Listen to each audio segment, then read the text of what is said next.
Hotep et bienvenue à la Kémitosphère, l'école d'intégration sociale africaine. Initiation, excision, circoncision. Tel est le thème sur lequel nous allons nous entretenir aujourd'hui. Le thème va traiter principalement de deux points. Pourquoi les Africains pratiquent l'initiation, l'excision, la circoncision. Le deuxième point va traiter de l'importance de ces pratiques socio-culturelles dans le sens de la cohésion sociale et de l'harmonie en Afrique. Si vous êtes nouveau sur la chaîne, veuillez vous abonner tout en activant la cloche de notification. Veuillez aussi liker la vidéo afin que les robots YouTube nous encouragent à faire notre travail.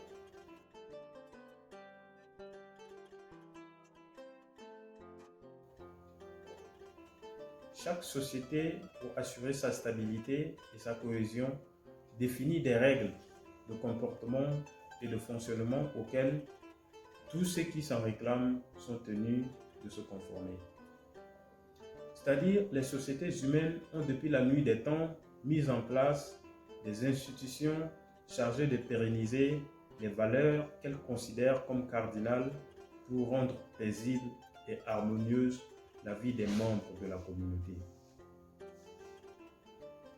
Pour certaines sociétés, on vous parlera du drapeau ou de sous-drapeau.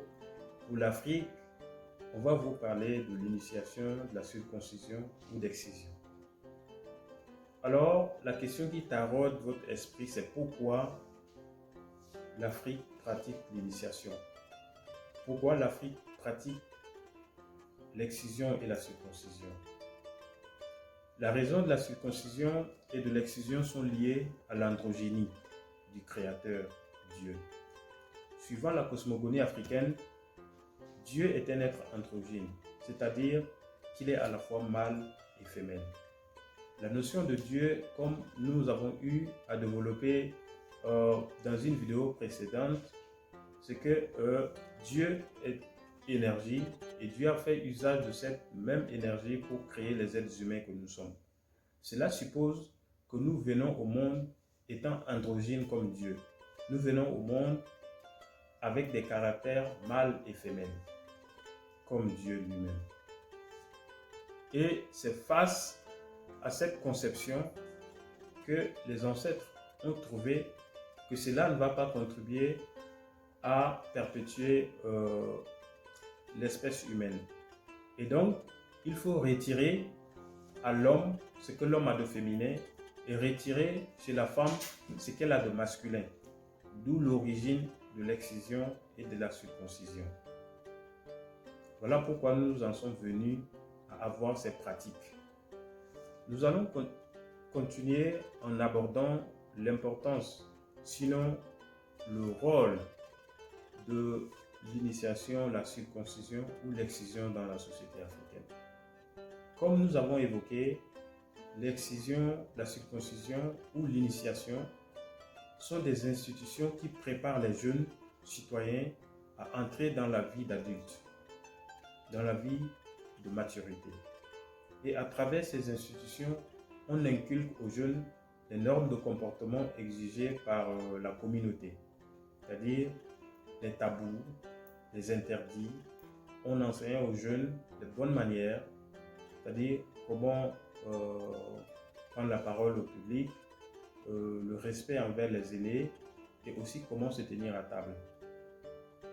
Et ces institutions enseignent aussi aux jeunes l'histoire de la communauté, les fondateurs des royaumes, les fondateurs des villages, les fondateurs tout simplement de la communauté, leur origine, les grands rois, les grandes familles, ainsi que les relations soit du royaume ou de la communauté avec les royaumes voisins, avec les communautés voisines. Donc, c'est des centres d'apprentissage de l'histoire, du partage de l'évolution, de l'histoire d'évolution de nos sociétés. Ces institutions contribuent également à rendre les jeunes humbles. Parce que ce soit pour l'initiation, l'excision ou la circoncision, les jeunes étaient mis sur le pied d'égalité. Quel que soit votre revenu, que vous veniez d'une famille riche ou pauvre, vous êtes traités sur le même pied d'égalité. Et cela rend humble.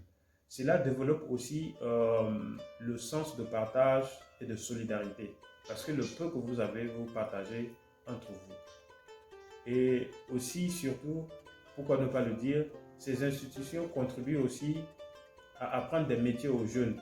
On y apprenait aux jeunes l'artisanat, on y apprenait aux jeunes la chasse et aussi la médecine. Donc, les jeunes sortaient de là avec un métier bien précis pour socialement exister. Mais la réalité de nos jours, c'est qu'avec l'école de la colonisation que nous avons embrassée, il fallait vite libérer les enfants pour qu'ils reviennent à l'école. Et ça fait que nous n'affectons plus la durée nécessaire à cette pratique comme ça se faisait dans des anciens temps. Ça faisait même 2 mois, ça faisait 40 jours.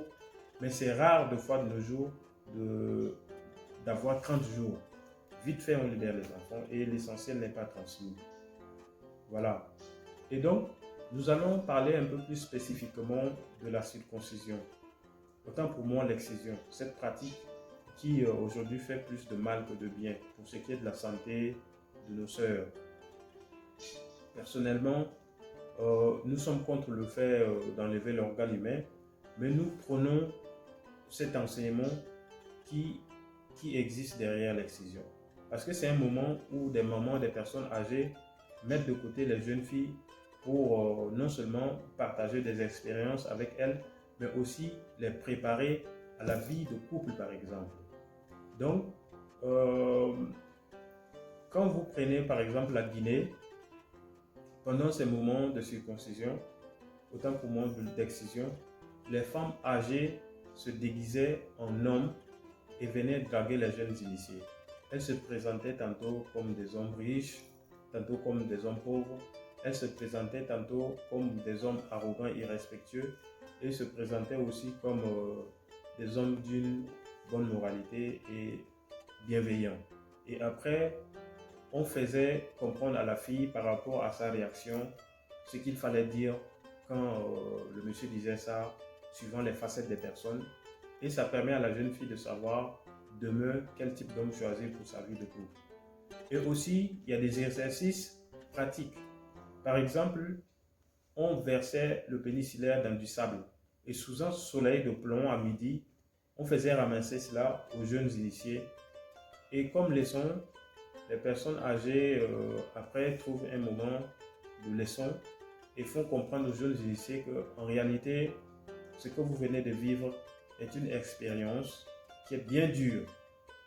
Et dans la vie de couple, ces moments peuvent arriver. Vous pouvez peut-être avoir des moments plus durs que cela. C'est normal parce que c'est la société humaine. Mais ce qui compte, c'est votre aptitude à gérer cette situation sans toutefois vous exposer et exposer votre mari. Donc voilà comment la société africaine, de façon pratique, prépare les jeunes à entrer dans la vie de couple.